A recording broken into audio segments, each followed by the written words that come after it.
Assalamualaikum warahmatullahi wabarakatuh.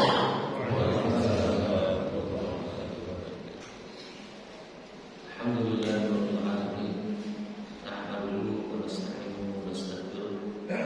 Wa na'udzu billahi min shururi anfusina wa sayyiati a'malina. Man yahdihillahu fala mudilla lahu wa man yudlil fala hadiya lahu. Asyhadu an la ilaha illallah wahdahu la syarika lahu wa asyhadu anna Muhammadan 'abduhu wa rasuluhu alladzi la nabiyya ba'dahu. Alhamdulillah, kita bersyukur kepada Allah Subhanahu wa Ta'ala yang tidak pernah tidur, yang tidak pernah istirahat sedikit pun untuk mengurus kita semuanya, untuk mengurus hamba-hambanya. Dan kita bersyukur kepada Allah Subhanahu wa Ta'ala yang masih menanamkan iman di dalam jiwa kita, di dalam diri kita, yang masih memberikan kita kekuatan dan kemampuan untuk bisa melakukan amal-amal ketaatan demi ketaatan sampai saat ini. Dan kita bersyukur kepada Allah Subhanahu wa Ta'ala atas karunia yang Allah berikan untuk diri kita secara fisik, ya, dan untuk keluarga kita dan orang-orang yang terdekat dengan kita, bahkan kepada seluruh makhluknya dan secara umumnya. Bersyukur kepada Allah itu adalah salah satu bentuk, ya, ibadah yang sangat agung, yang sangat besar sekali. Dengan bersyukur ini Allah akan tambah kepada kita nikmat yang tidak henti-hentinya. Lawan dari syukur apa? Kufur. Ya, lawan dari syukur itu adalah kufur. Ya, kata-kata kafir itu ya dari kata-kata kufur juga. Jadi supaya tetap dalam keimanan, istiqomah dalam ketaatan, maka perbanyaklah rasa syukur, perbanyaklah amalan atau ketaatan demi ketaatan yang kita bisa lakukan. Ya, Rasulullah SAW pernah dalam sebuah kondisi selalu saya sampaikan dan ucapkan, akhirnya itu berkat atau baal, ya. Baal itu bahasa tentunya apa? Kebas, ya, kebas, kebas, gitu. Balas, buka, gitu ya. Jadi sholatnya luar biasa. Semalam subuh tanya sama Aisyah radhiyallahu anha, udah dijamin sudah, ya, udah jelas status sudah itu kalau kita belum jelas. Ya, apa dia beliau? Afalaqakum abdan syakur. Apakah tidak boleh jadi hamba Allah yang bersyukur? Nah, ya, garis bawahi bersyukurnya Rasulullah SAW itu dengan memperbanyak amal soleh, dengan memperbanyak ketaatan. Itu salah satu bentuk syukurnya, ya, seorang hamba kepada Allah, kepada Rabbnya. Jadi kalau misalkan alhamdulillah saya ini Pak dapat ini, dapat itu, nah makanya berarti tandanya itu Allah ingin kita menambah amal. Ya, kalau dapat nikmat, tambah lagi amalnya, gitu. Jadi itu tandanya sebagai hamba yang beriman.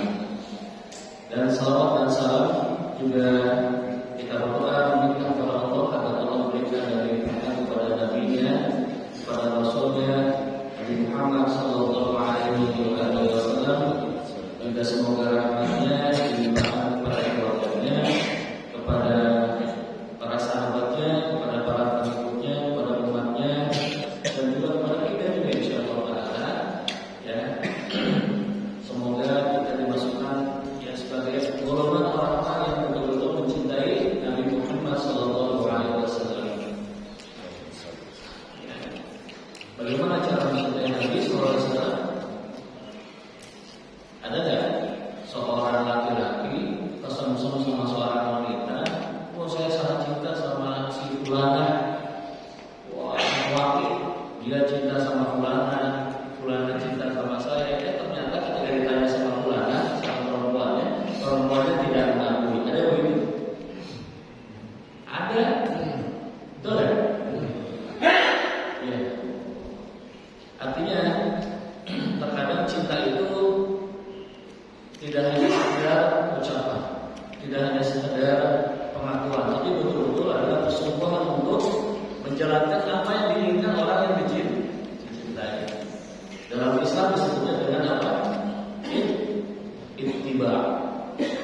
ya, mengikuti Rasulullah SAW tiba, ya, jadi ikut kata Rasulullah SAW. Nah, termasuk ikut bagaimana pandangan Rasulullah SAW dalam menjelaskan tentang salah satu tanda kiamat besar ini. Ini sambungan dari pertemuan sebelumnya, ya. Tentang apa? Sebelumnya tentang Dajjal. Belum selesai ya kemarin itu. Ini kalau ada produser itu bikin kayak begini, ya, ini luar biasa. Wong film-film ini bicara ini aja ya. Wong film-film kayak macam yang tukang sihir, ya itu banyak tuh penontonnya. Ada apa ya? Kayak minuman itu kan, minuman kayak itu dari motor ya. Ini apalagi luar biasa, karena ini membuat kita tuh pikiran kita itu melampaui kita awal-awal, Masya Allah kejadiannya begini dan begitu, Rasulullah SAW mengatakan begini dan begitu, ya. Itu sangat dahsyat.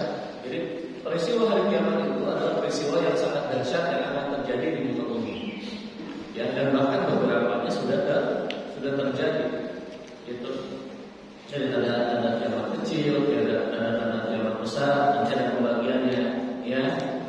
Kiamat sughra, kiamat kubra, kiamat kubra itu apa aja diawali?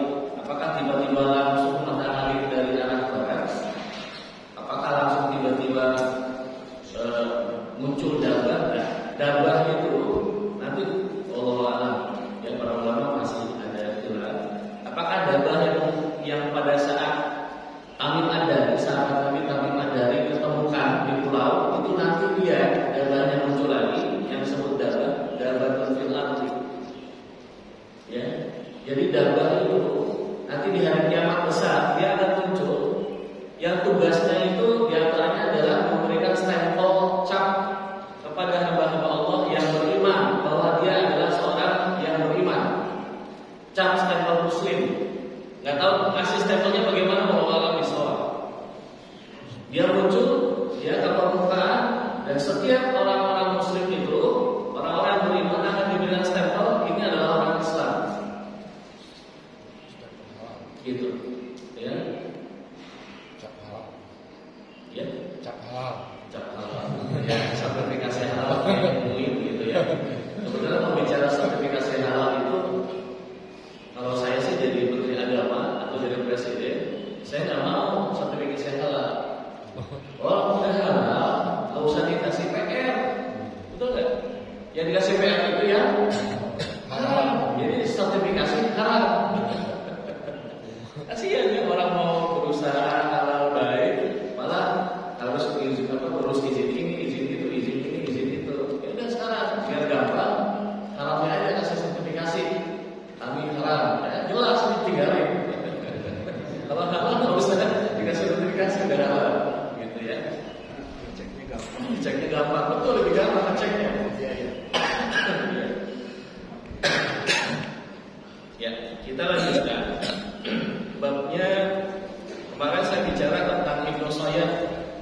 Jadi Ibnu Sayyad ini oleh para ulama, bahkan sekelas para sahabat, bahkan Rasulullah SAW sendiri pun itu sempat, oh iya,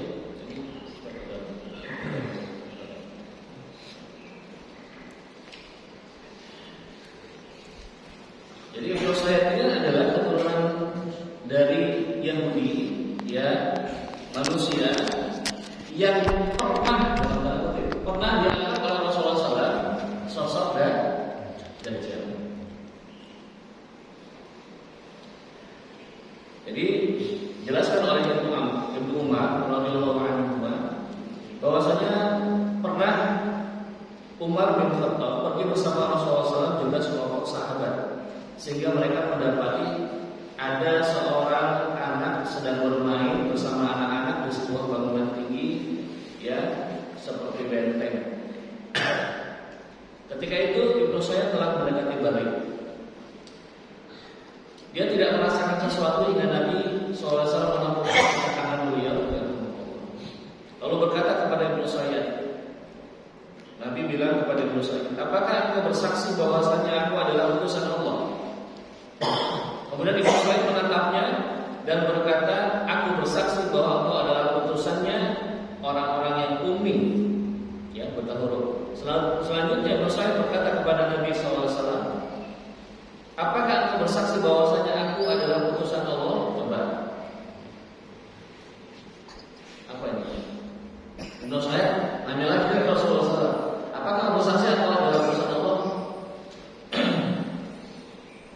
Ini apa? Ya, gak punya adab.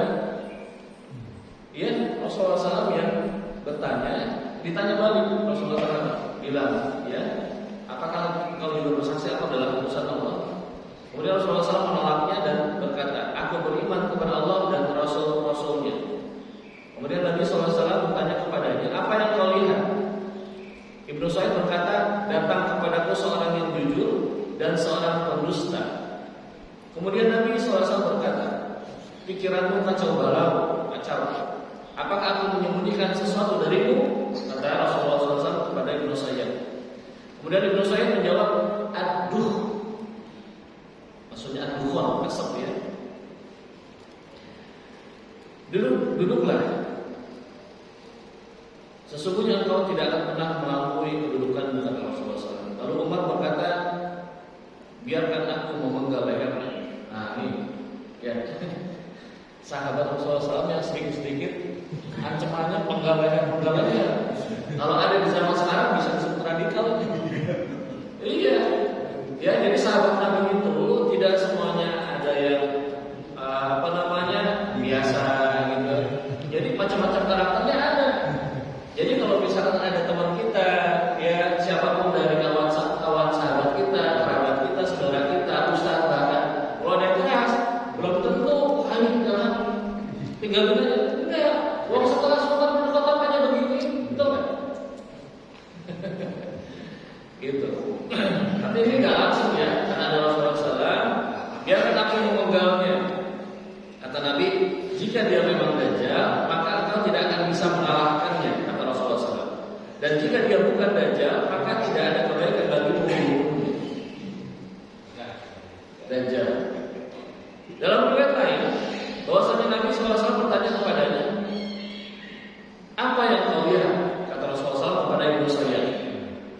Dia menjawab, aku melihat singgasana di atas air. Kata Ibnu Sa'id. Rasulullah SAW berkata, engkau melihat singgasana iblis di atas lautan. Singgasana iblis di atas lautan. Apa yang kau lihat? Ya, kata Rasulullah SAW, aku melihat, kata Ibnu Sa'id, aku melihat 2 orang yang jujur dan 1 orang pendusta. Kata Rasulullah SAW, tinggalkan dia. Ya.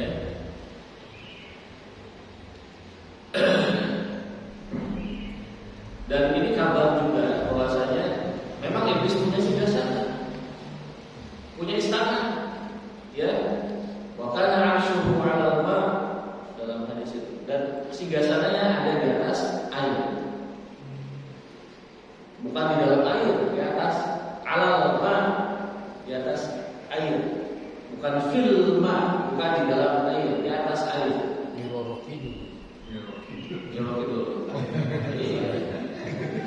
Itu bisa jadi salah satu anak buahnya, ya, pasukan-pasukannya iblis itu. Buat apa? Intinya buat mengacaukan akidah, ya, hamba-hambanya beriman.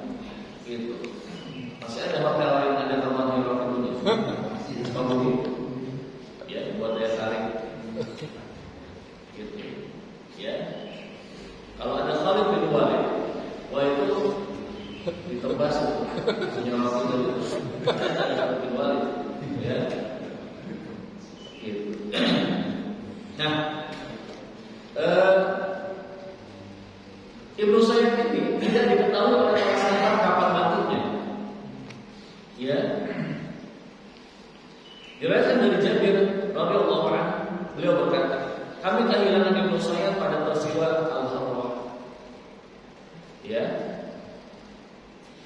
Artinya dalam kesempatan itu para sahabat itu kehilangan statusnya Ibnu Sa'id itu temannya. Ya.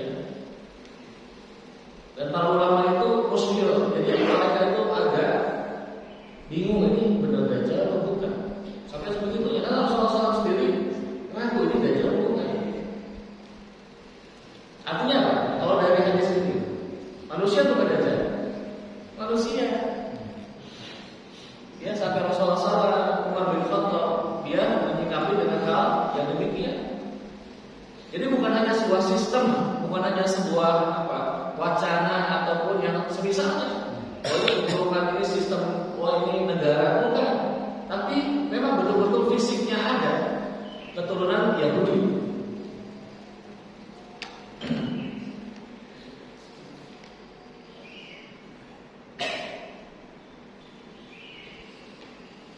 Bahkan ada Ibnu Umar, anaknya Umar bin Khattab bilang begini, demi Allah aku tidak meragukan bahwa Al-Masih Ad-Dajjal adalah Ibnu Sayyid.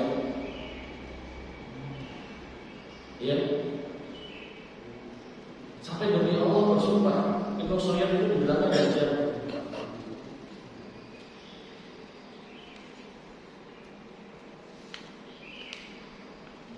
Jadi Dajjal dan Ibnu Sayyid ini seakan-akan sosoknya satu, seakan-akan ya. Tapi dari ucapan-ucapan dan pendapat para ulama, ya walaupun memang ada kontradiksi, tapi tetap mereka mengatakan secara umum bahwa Dajjal bukan Ibnu Sayyid. Ibnu Sayyid dikatakan sebagai Dajjal kecil yang tahu perihalnya Dajjal, karena dia tahu perihalnya juga iblis.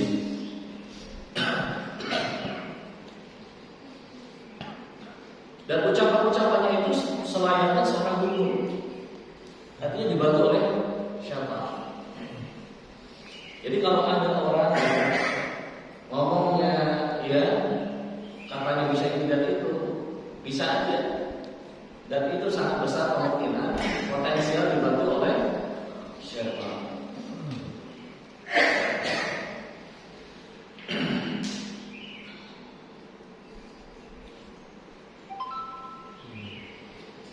Walaupun alasannya atau ucapnya bilangnya, wah saya ini dari ritual ini dan itu, baca ini dan itu, saya bisa ini dan itu, belum tentu, ya, karena bisa jadi itu dari ya. Nah sekarang kita lanjut ke pembahasan fitnahnya Dajjal itu seperti apa. Sempat saya sampaikan kemarin, ya, bahwa Dajjal itu memiliki di antara tangan kanan dan kirinya atau sebelah kanan dan kirinya itu apa? Api dan air. Kalau di tangan kirinya, ya, itu adalah apa? Air. Di tangan kanannya adalah api. Rasulullah SAW menjelaskan dan mengabarkan kepada kita, bahkan memerintahkan kalau melihat apinya Dajjal masuk, karena itu berada di tangan kanannya. Artinya seakan-akan itu sesuatu yang membuat kita tidak nyaman. Ya, entah itu adalah dakwahnya yang menirukan seakan-akan adalah kebaikan, tapi hakikatnya adalah fitnahnya itu sendiri.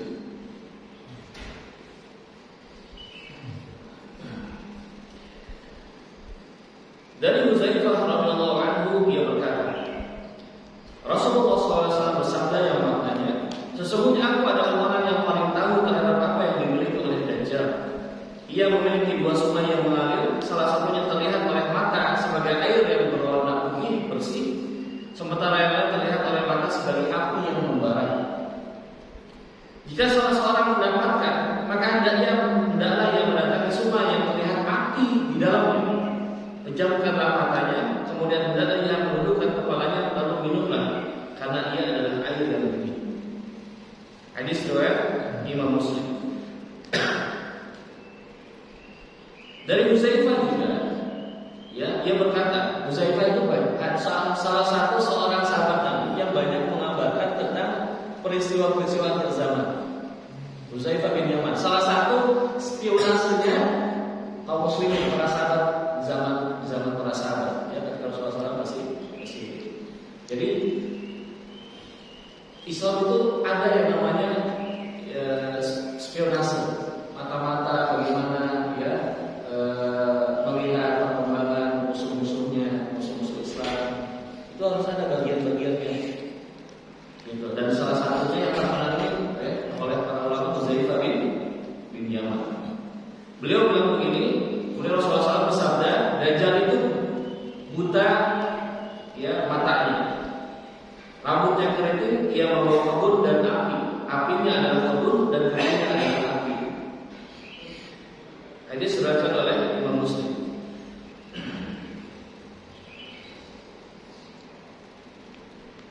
Kemudian Dajjal membawa kebun dan api, ya sebagaimana tadi dijelaskan dalam hadisnya Hudzaifah bin Yaman. Dan dia membawa sungai-sungai yang berair, gunung-gunung roti, tumpukan roti ya, banyak pertukaran. Memerintahkan langit untuk menurunkan hujan sehingga hujan turun dengan izin Allah. Dan memerintahkan bumi agar menumbuhkan tumbuhan sehingga tumbuhlah berbagai tumbuhan dengan izin Allah. Diikuti oleh berbagai simpanan bumi keluar semuanya. Ya, entah itu emas, berlian, segala macam simpanan bumi, tumbuhan juga termasuk. Kemudian dia berjalan di muka bumi dengan cepat, bagaikan cepatnya awan yang ditiup angin. Sekarang ada teknologi pakai jetpack ya. Jadi orang bisa pindah dari satu lokasi ke lokasi lain, nggak pakai helikopter, nggak pakai mobil, tapi pakai jetpack. Modelnya kayak drone gitu. Itu teknologi sekarang. Teknologi zaman era berikutnya mungkin lebih canggih lagi, ya. Ada yang mengatakan, oh kendaraannya Dajjal, UFO, Allah alam bisawab, ya. Jadi itu hanya sebatas teori-teori. Secara dalilnya tidak ada yang menjelaskan. Ya, karena acuan kita adalah dalil. Kalau bicara tentang hal yang gaib, jangan mereka harus kembalikan kepada Al-Quran dan Sunnah.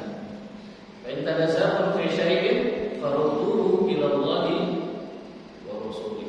Kalau kalian itu ada punya masalah, maka kembalikanlah kepada Allah dan Rasulnya, itu kepada Al-Quran dan Sunnah.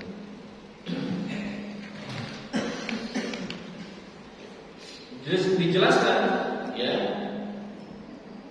tentang Dajjal ini, bahwasanya para sahabat berkata, "Wahai Rasulullah, berapa lamakah ia berada di bumi?" Beliau menjawab, selama 40 hari. Satu hari bagaikan 1 tahun, satu hari bagaikan 1 bulan, dan satu hari bagaikan 1 pekan, dan sisa-sisanya seperti hari-hari kalian. Mereka bertanya, bagaimana kecepatan berjalan di muka bumi? Beliau menjawab, bagaikan hujan yang ditiup angin. Hujan ditiup angin cepat gitu ya. Ia mendatangi satu kaum, mengajak mereka, lalu mereka pun beriman kepadanya dan mentaatinya. Dakwah diterima dakwahnya, bukan hanya diterima, taat bahkan. Kemudian ia memerintahkan langit untuk menurunkan hujan, maka turunlah hujan. Dan memerintahkan bumi untuk menumbuhkan tumbuhan, maka tumbuhlah tumbuhan. Sehingga binatang ternak mereka merumput dan merasa leluasa. Badannya gemuk dan banyak susunya, hewan-hewannya. Kemudian dia pergi kepada satu kaum yang lain, mengajak mereka, mendakwahi mereka, lalu mereka menolak seruannya atau ajakannya atau dakwahnya, sehingga tanah mereka menjadi tandus. Akhirnya mereka menjadi orang-orang yang miskin, yang tidak memiliki harta sedikit pun. Jadi nanti kalau antum kita hidup di zaman Dajjal dan Allah selamatkan kita dari fitnah Dajjal, maka kabar dari Rasulullah SAW, kita adalah termasuk orang-orang yang sangat miskin.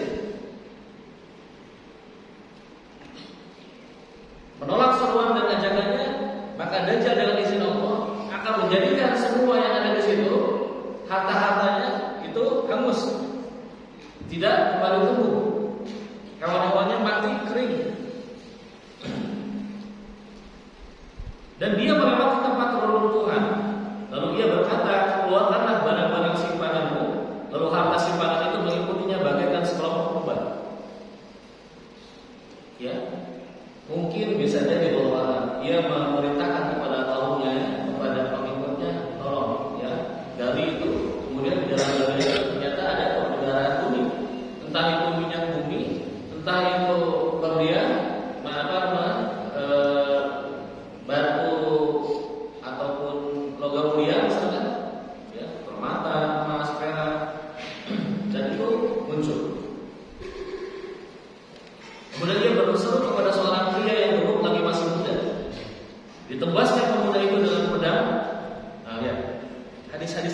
zaman itu bicaranya lepas dengan topak, artinya apa?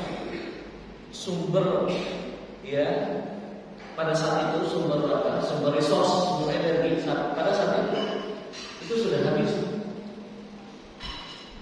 Jadi itu di sini, ya, redaksinya Dajjal membunuhnya dengan pistol dan dengan basoka, dengan apa? Akam, enggak. Tapi di sini dengan pedang. Makanya nanti peperangan pun terjadi akan kembali seperti sedia kala. Maka dari sekarang ajarkan keluarga kita, anak-anak kita, ya, olahraga yang sesuai sunnah, memanah, berkuda, ya, itu kan olahraga yang sekarang ini memang sudah mulai tren lagi, tapi masih kalah dengan olahraga yang memang tren di masyarakat pada umumnya, masyarakat dunia. Ya, mana kuda, berenang, itu nanti akan jadi skill kita di akhir zaman. Sebut saja itu bukan olahraga sunnah, olahraga akhir zaman. Ya, supaya bisa selamat dari fitnahnya Dajjal.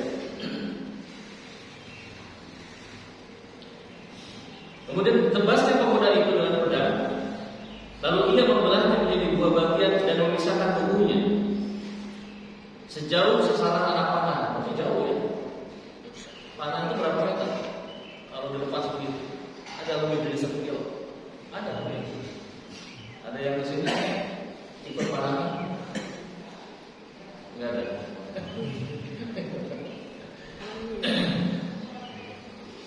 Kemudian Dajjal memanggilnya, tubuh yang sudah terpisah itu, dan tubuh itu kembali seperti sedia kala menghadap kepada Dajjal dengan muka berseri-seri sambil tertawa. Hidup lagi, ditebas jadi 2 bagian, hidup lagi dengan izin Allah.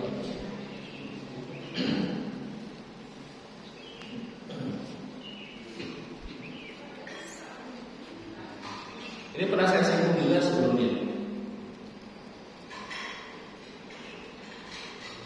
Dari Sa'id Al-Khudri, Abu Sa'id Al-Khudri, bahwa orang yang dibunuh oleh Dajjal ini adalah di antara manusia terbaik yang datang kepada Dajjal dari Madinah, kota Rasulullah SAW.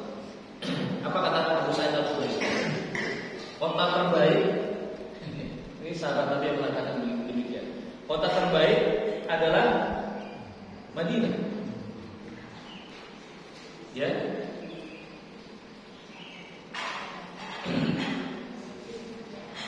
Dan disebutkan juga manusia yang dibunuh Dajjal ini yang datang lagi, ini adalah manusia terbaik. Kenapa? Nah, dijelaskan di sini. Ya. Ketika dia datang lagi, dia berkata kepada Dajjal, "Aku bersaksi bahwasanya engkau adalah Dajjal yang telah diceritakan oleh Rasulullah SAW di dalam hadisnya." Kalau ada yang punya buka teks hadisnya itu, ya, kurang lebih maknanya sesuai dengan yang disampaikan Rasulullah SAW di dalam hadisnya. Dari bawah di dalam hadisnya sesuai hadisnya Rasulullah SAW. Artinya apa? Maka salah satu kiat untuk menghindar dari fitnah Dajjal, pelajari Al-Quran dan pelajari hadis. Perdalam tentang hadis. Karena semua tentang tanda-tanda hari kiamat itu detailnya ada pada hadis. Makanya kata para ulama, golongan yang selamat itu salah satunya disebutnya julukannya apa? Ashabul hadis. Ya, orang-orang yang memperdalam tentang ilmu hadis. Bukannya meninggalkan Al-Quran, bukan. Ya. Tapi ini lebih mendetail lagi supaya bisa memahami Al-Quran lebih dalam lagi. Gitu. Jadi kalau orang ada yang mengatakan bahkan meyakini saya tidak perlu pakai hadis, kemungkinan dia akan terkena fitnah Dajjal. Betul kan? Ya. Kalau ada orang yang berkeyakinan saya nggak perlu pakai hadis, saya cukup Al-Quran saja, mau Pak silakan.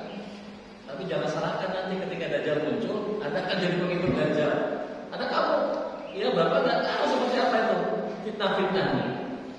Ya, ada api, ada air. Nggak tahu, nggak bisa. Sebagaimana kita mau sholat, bagaimana tata caranya dari awal sampai habis, sampai akhir. Di Al-Quran hanya secara general, aqimus sholat. Ya, tata caranya seperti apa? Itu lengkap detailnya ada pada hadis Rasulullah SAW. Dipisah. Nah kalau agama lain dicampur. Firman Allah, firman Nabi-Nya, firman sahabatnya, firman orang-orang sekitarnya dicampurkan menjadi satu kitabnya. Akhirnya yang ada kebingungan. Ini ucapan siapa? Makanya Islam itu keren banget. Ya, ucapan Allah itu jelas tersendiri. Suci terjaga sampai akhir zaman. Bahkan jutaan lebih bahkan orang-orang itu hafal Al-Quran. Coba. Selain agama Islam, ada yang hafal kitabnya. Coba agama Islam aja. Ya, terjaga sampai akhir zaman originalitasnya. Ucapan Nabi-Nya ya diklasifikasi lagi dalam teks-teks ya hadis-hadis Rasulullah SAW terjaga. Makanya kata orang ini, kata Abu Sa'id Al-Khudri ini orang terbaik. Dan orang ini ya mengatakan saya yakin kepadamu sesuai dengan disampaikan oleh hadis Rasulullah SAW bahwa engkau adalah Dajjal. Yang diceritakan oleh Rasulullah SAW dalam hadis ini. Lalu Dajjal berkata, bagaimana pendapat kalian jika aku membunuh orang ini dan menghidupkannya? Apakah kalian meragukannya? Kemudian mereka menjawab tidak. Akhirnya ia membunuhnya, lalu menghidupkannya lagi. Akhirnya orang itu berkata lagi, hidup lagi dengan izin Allah. Demi Allah hari ini aku bertambah yakin bahwa engkau adalah Dajjal yang diberitakan oleh Rasulullah SAW. Kemudian Dajjal hendak membunuhnya lagi untuk yang ketiga kalinya, namun Dajjal tidak mampu melakukannya.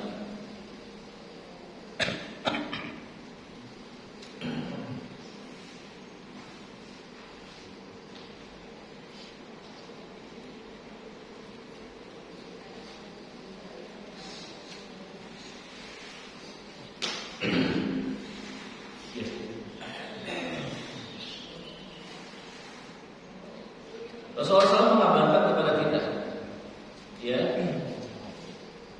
dalam Musnad Imam Ahmad.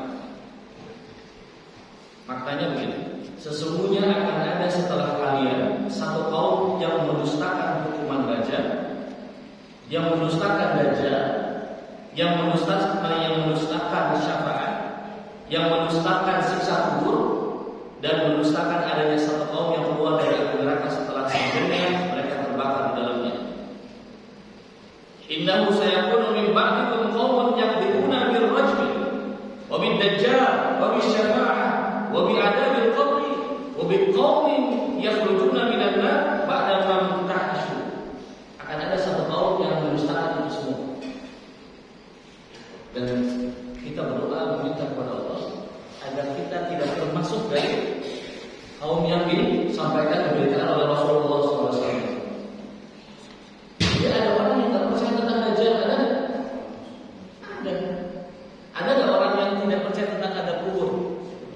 Ada juga. Jangan pikir tidak ada. Ada yang mendustakan syafaat, ada? Ada. Ya. Ada yang mendustakan. Nanti akan ada kaum manusia hamba Allah yang akan keluar dari neraka setelah disiksa. Ada nggak yang mendustakan? Ada juga. Dan ini disampaikan langsung oleh Rasulullah SAW dalam Musnadnya Imam Ahmad.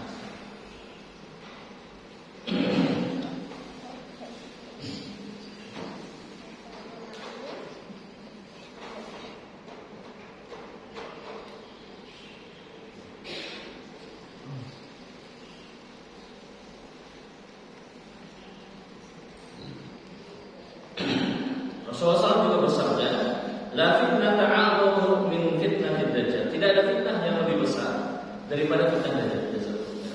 Ada dua itu. Bisa tidur lagi.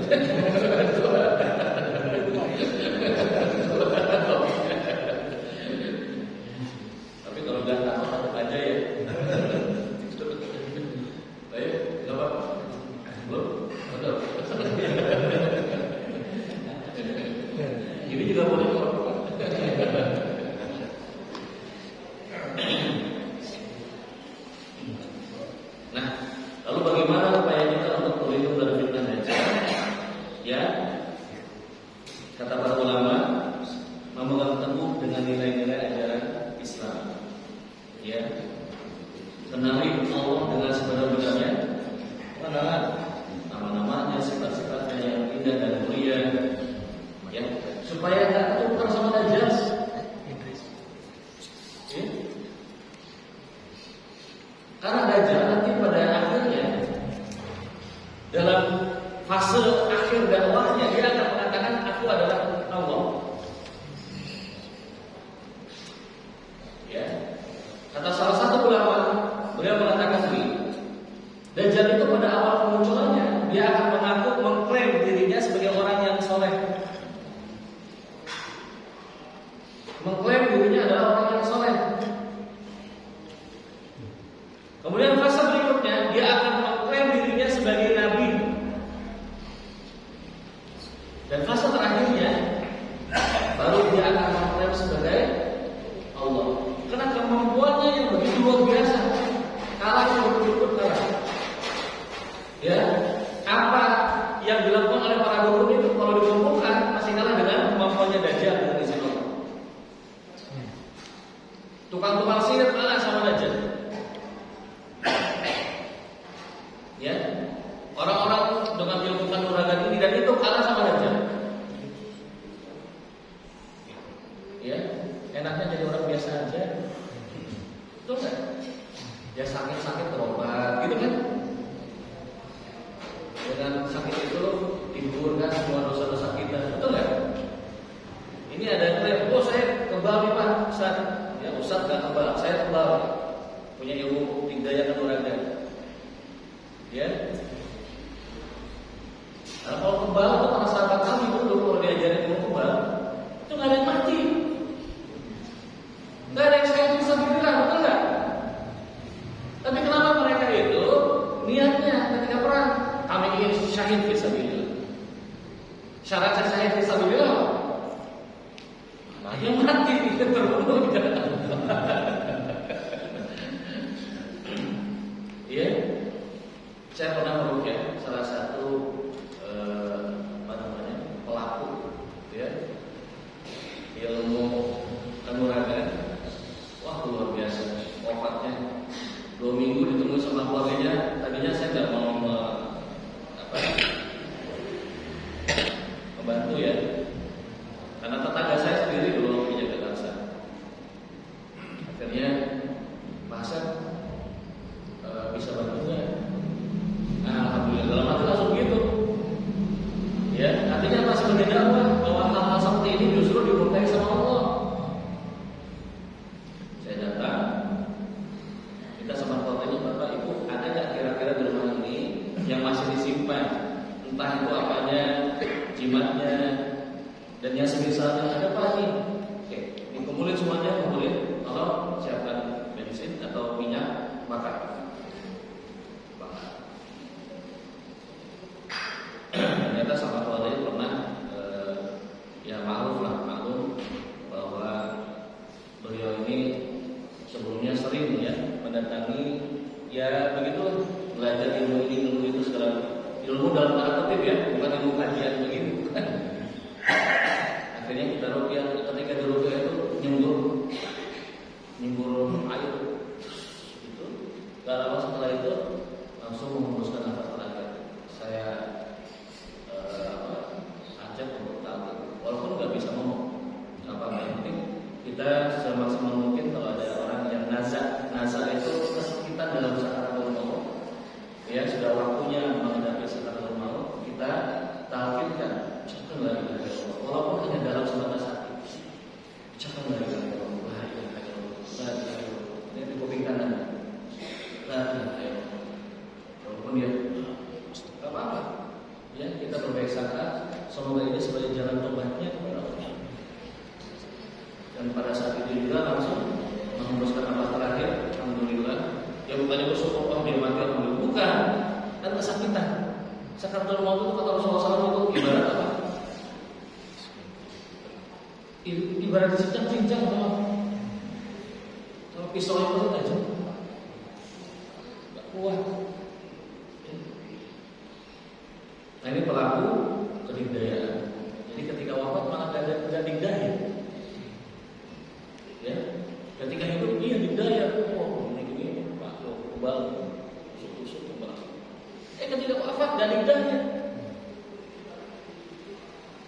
Ya, makanya kalau sakit, alhamdulillah, tandanya rahmat dari Allah. Ada seorang yang lagi lewat, kata sahabat satu, ya Rasulullah, kayaknya ini orang enak banget. Ya iri tuh orang, tanya sama Rasulullah, emang kenapa dia? Dia itu nggak pernah dapat kabar sakit. Apa jawaban Rasulullah SAW? Wa min ahlina, sesungguhnya dia termasuk dari golongan penghuni neraka. Itu artinya kalau kita sakit, ya, meriang, demam, pusing, stres, itu tandanya lagi diuji sama Allah. Wa ma asabatum min musibatin fa bima kasabat aydikum wa ya'fu an katsir. Apapun musibah yang menimpa diri kalian, itu sebabkan perbuatan kalian sebelumnya, dan Allah garis bawahi itu tuh closing statement-nya, dan Allah mengampuni kebanyakan dari kalian. Diampuni kan? Saya maaf, ya. Dapat ampunan Allah itu salah satu nikmat karunia yang luar biasa. Ya. Makanya kalau ada saudara, kenalan, kerabat, siapapun yang belajar kayak begitu, pelan-pelan, ya. Pelan-pelan dirangkul. Biar nanti wafatnya enggak sakit. Ya semuanya pasti sakit. Tapi ya akhirnya orang-orang sekitarnya jadi PR, ya, nungguin berapa lama gitu, ya, harus dibantu dulu, harus dibuka dulu.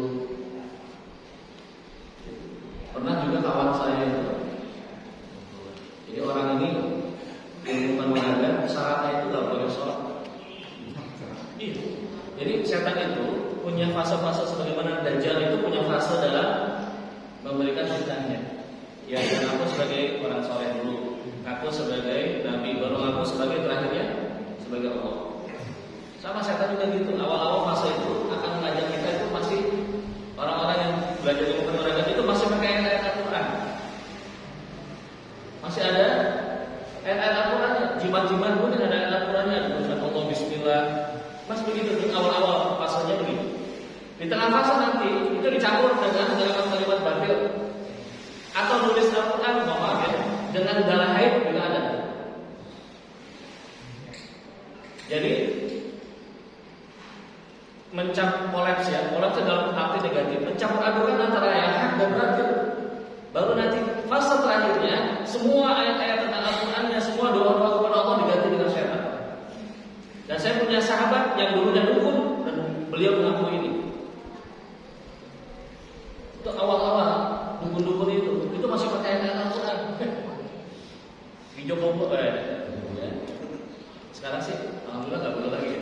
Karena udah taubat ya, udah taubat meninggalkan dunia perdukunan. Masih ada orang meninggal. Semoga Allah merahmati dan mengampuni.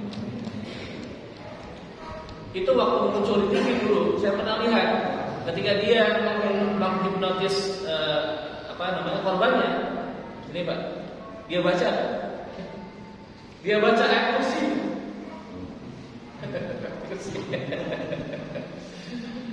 Dari Al-Quran, tiba-tiba terhipnotis, tidur. Tapi ketika sudah mahir itu nggak dimakan. Ya, benar-benar. Ya, jadi menghinakan Allah, menghinakan syariat Islam itu syaitan. Makanya ada juga pengalaman. Ya.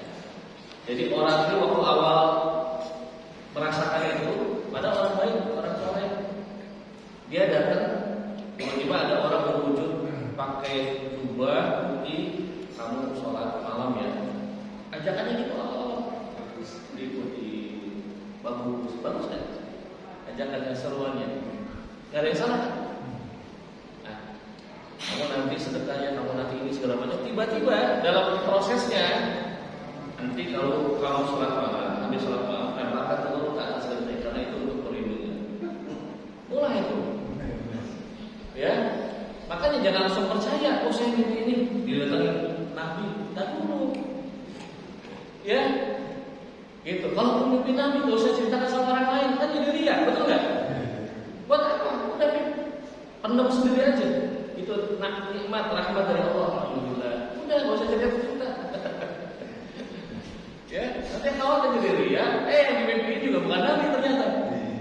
Sebagaimana orang-orang, ya, masyarakat itu banyak yang datang ke tempat-tempat keramat, ya, ada kuburan di situ, wah mereka itu segala dibongkar sama Pemda, ternyata nggak ada apa-apa, nggak ada isinya sama sekali, tulang-tulang nggak ada, ya, ini kan sia-sia, gitu. Nah, ini yang terjadi pada Dajjal. Jadi fitnahnya sangat luar biasa. Jadi kata para ulama apa? Ya, pegang teguh agama Islam, kemudian memohon perlindungan kepada Allah dari fitnah Dajjal. Terutama ketika sholat. Udah hafal ya, Pak? Alhamdulillah. Mudah-mudahan hafal ya. Kata Rasulullah SAW dalam hadisnya, jika salah seorang di antara kalian bertasyahud, maka mohonlah perlindungan kepada Allah dari 4 hal. Ya, doanya apa? Allahumma inni a'udzubika min adzabi jahannam. Yang pertama dari azab jahannam. Wa min adzabil qabri, dari azab kubur. Wa min fitnatil mahya, ya, dari fitnah kehidupan. Wal mamat, dari fitnah kematian. Wa min syarri fitnatil masih dajjal, dan dari kejahatan fitnah ad-dajjal. Syarrunnya di sini sama Rasulullah SAW. Syarrun apa artinya? Kejahatan. Ya, dalam surat Al-Falaq, misyari, ya kan? Apa? Maqala misyari wasikin itu kan kejahatan. Syarrun itu kejahatan, keburukan. Di sini kata-kata syarrunnya hanya ditempel, hanya diberikan oleh Rasulullah SAW kepada Dajjal. Yang lainnya enggak ada. Misyari ada di jahannam, begitu? Enggak ada. Misyari fitnatil mahya enggak ada. Misyari ada di kubur enggak ada. Yang disebut syarrun sama Rasulullah SAW di sini apa? Disandingkan Dajjal.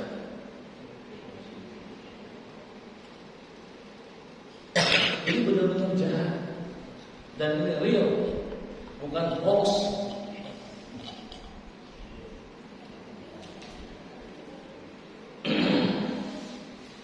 Kata para ulama salah satunya, Al-Imam Tawus rahimahullah memerintahkan putranya agar mengulangi sholat. Coba bayangin, jika dia tidak membaca doa di dalam sholat, ditanya, kamu baca doa fitnah Dajjal? Enggak. Lalu Imam Tawus, saking urgentnya. Kata Imam As-Safari rahimahullah, dia berkata, di antara sesuatu yang patut bagi setiap alim adalah hendaklah yang menyebarkan hadis-hadis tentang Dajjal pada anak-anak, kaum wanita dan kaum pria. Dan telah diriwayatkan bahwasanya di antara tanda-tanda keluarnya Dajjal adalah menumpahkan penyebutannya di atas mimbar-mimbar. Kemudian menghafal beberapa ayat dari surat Al-Kahfi. Ya, 10 ayat awal, 10 ayat terakhir. Aduh, susah banyak. Ya udah, pertamanya aja.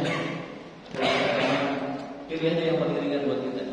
Fattaqullaha mastata'tum. Allah perintahkan bertakwalah kepada Allah sesuai dengan kesanggupan kalian, kesanggupan kita.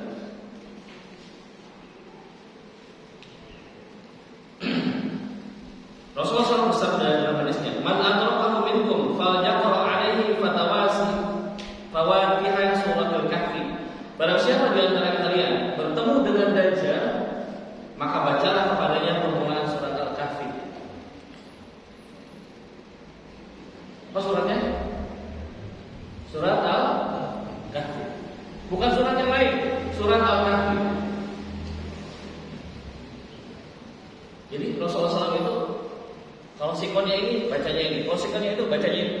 Walaupun secara umum Al-Quran boleh dibaca, tapi lihat sikonnya. Kalau mengusir setan dari rumah, apa syariat Rasulullah SAW? Surat apa? Al-Baqarah.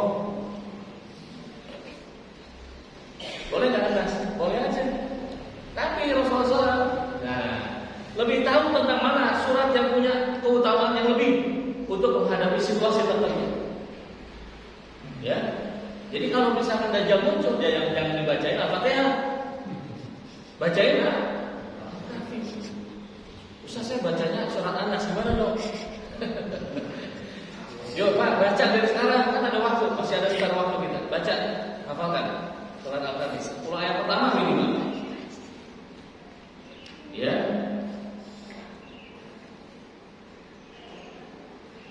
Syu'bah berkata pada akhir-akhir surat Al-Kahfi, Imam Nawawi rahimahullah berkata, sebab hal itu adalah keajaiban-keajaiban dan tanda-tanda kekuasaan Allah yang ada pada permulaan suratnya. Kata Imam Nawawi, maka barang siapa merenunginya, tadabbur, niscaya dia tidak akan terkena fitnah Dajjal. Demikian pula akhirnya, maksudnya akhir surat Al-Kahfi, tidak akan terkena fitnah Dajjal. Jadi ini adalah keistimewaan surat Al-Kahfi khusus untuk Dajjal. Dajjal langsung biasanya surat Al-Kahfi. Surat Al-Kahfi biasanya Dajjal. Ya, walaupun banyak sebetulnya kandungan dalam surat Al-Kahfi, tapi ini sebagai secara umum aja biar kita terkoneksi. Ya, koneknya itu Al-Kahfi Dajjal akhir zaman. Karena surat Al-Kahfi itu bicara tentang peristiwa-peristiwa yang luar biasa juga. Ya, Zulkarnain, ya, besi Al-Hadid. Nah, itu bagaimana mereka orang-orang siapa namanya Yajuj Majuj, ya, dikekang oleh besi oleh Zulkarnain. Itu dalam surat Al-Kahfi. Al-Hakim meriwayatkan dari Abu Sa'id Al-Khudri, Rasulullah SAW bersabda, "Inna man qara'a surat Al-Kahfi yaumul Jum'ah Allahu a'lamu minan nur ma bainal jum'ataini." Sesungguhnya orang yang membaca surat Al-Kahfi pada hari Jumat, ya, maka Allah akan meneranginya dengan cahaya di antara dua Jumat. Kalau baca Jumat sekarang, maka akan diterangi sama Allah, diberikan cahaya sampai Jumat berikutnya. Ya, mau nggak dapat cahaya dari Allah? Di sana ada cerita-cerita Ashabul Kahfi, ya, kisah peristiwa Nabi Musa dan Khidir, ya, kisah Zulkarnain, Yajuj Majuj, ya, tiupan sangkakala, hari berbangkit dan yang lainnya. Nah, kemudian pesan dari para ulama bagaimana dari fitnah Dajjal itu, ya, berlari dan menjauhi Dajjal, berlari dan menjauhi Dajjal. Jadi kalau ada sumber fitnah, jangan dekati. Dajjal sumber fitnah. Sumber fitnah salah satunya fitnah tidak masih Dajjal. Kalau ada sumber fitnah, jangan dekati karena bisa jadi akan terikuti. Jadi follow-up-nya sumber fitnah. Ketika Dajjal keluar, kata Allah, hendaklah seorang muslim jauh darinya. Karena adanya syubhat-syubhat yang luar biasa. Ya. Dan dikisahkan ada seorang yang yakin dengan imannya, di dalam hatinya katanya kokoh, wah, bagus, mantap. Dia pengen perangi Dajjal dengan debat. Yang terjadi apa? Dia akan menjadi pengikut Dajjal. Di sini dijelaskan kepada para ulama.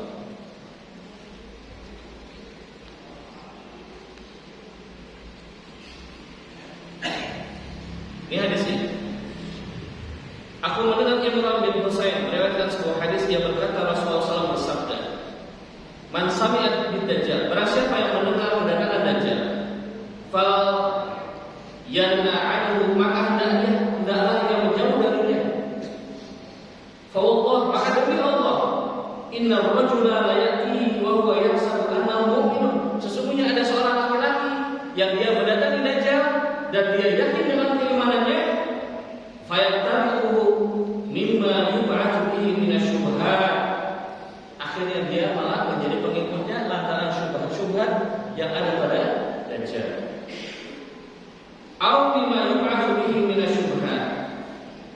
Ya, dan tatkala ya ketika syubhat itu juga menyertainya. Ya, sudah jam setengah lebih. Ada beberapa bahasan lagi sebetulnya, tapi saya sudahi saja. Ya, nanti kita bahas pas ya mungkin di pertemuan berikutnya. Kemudian terutama tentang siapa saja pengikutnya ini, ya. Selain wanita, siapa aja pengikutnya? Nanti dijelaskan dalam hadis Rasulullah SAW. Bisa bisa dibuka tanya jawab. Kalau nggak ada yang tanya, maka lanjut ke acara berikutnya, minum kopi dan yang lainnya. Ayo. Saudara.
Tidak pantas seorang laki-laki beriman ataupun wanita yang beriman ketika Allah dan Rasulnya sudah menetapkan satu urusan, dia memilih pilihannya sendiri ya dalam urusan lain.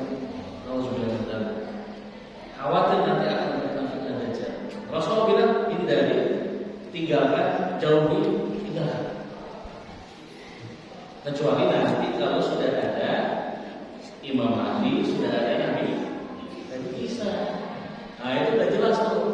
Dua personil sosok yang memang sudah dalam syariat dikatakan akan memerangi Dajjal.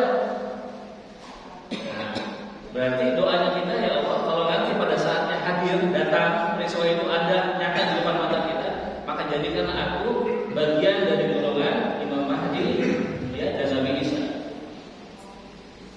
Masukkan aku ke dalam golongan tersebut. Gitu. Ya.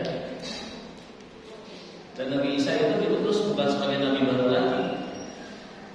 Beliau diutus untuk apa? Yang kemarin ada yang apa? 3 hal. Apa? Mematahkan salib-salib, apalagi membunuh babi. Satu lagi yang terakhir, membunuh dajjal. Membunuh dajjal. Membunuh dajjal. Ya, dalam hadisnya. Menghapuskan jizyah seperti atau pajak. Menghancurkan salib itu bukan berarti ada salib yang dihancurkan ya. Membunuh babi itu bukan berarti ada babi itu mati satu-satu, capek kalau kayak gitu. Beliau hanya mendeklarasikan saya ini tidak bisa. Dan ajaran saya adalah tauhid, bukan trinitas. Akhirnya berbondong-bondong orang masuk Islam. Ya, bahwa babi haram. Tidak ada kecualian. Mau babi hutan, mau babi kota, tetap haram. Gitu. Ya. Kemudian menghapuskan jizyah atau upeti atau pajak bisa. Itu tugasnya beliau turun. Ya, Nabi Isa. Kemudian beliau nanti akan menikah. Ya, beliau akan menurut keterangan para ulama melaksanakan umroh dan haji. Artinya beliau akan mengikuti aturan syariatnya siapa? Rasulullah. Bukan sebagai pembawa syariat baru.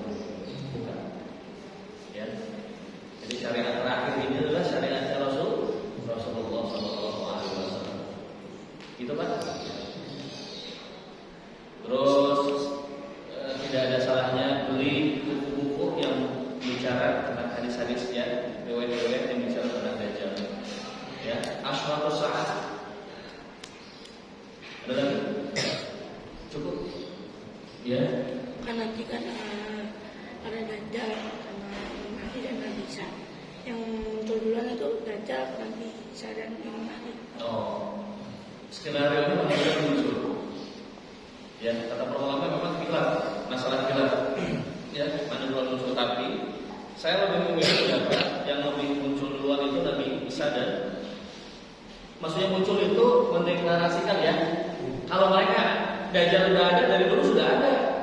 Dari zaman Rasulullah sudah ada. Tapi mendeklarasikan dirinya Dajjal itu setelah Nabi Isa dan Imam Mahdi itu deklar juga deklarasi, saya Imam Mahdi, ini Nabi Isa. Nah, ketika itu baru Dajjalnya deklarasi muncul. Kenapa? Kata para ulama, jadi ketika Nabi Isa dan Imam Mahdi kolaborasi, Dajjal marah, baru dia muncul permukaan. Ketika sosok dua ini belum ada, dia hanya utusan-utusannya aja. Ya, personal utusannya. Tapi ketika dua sosok itu Mahdi dan Nabi Isa muncul, dia sendiri yang muncul ke permukaan. Ya, gitu. Ada lagi? Cukup? Ya.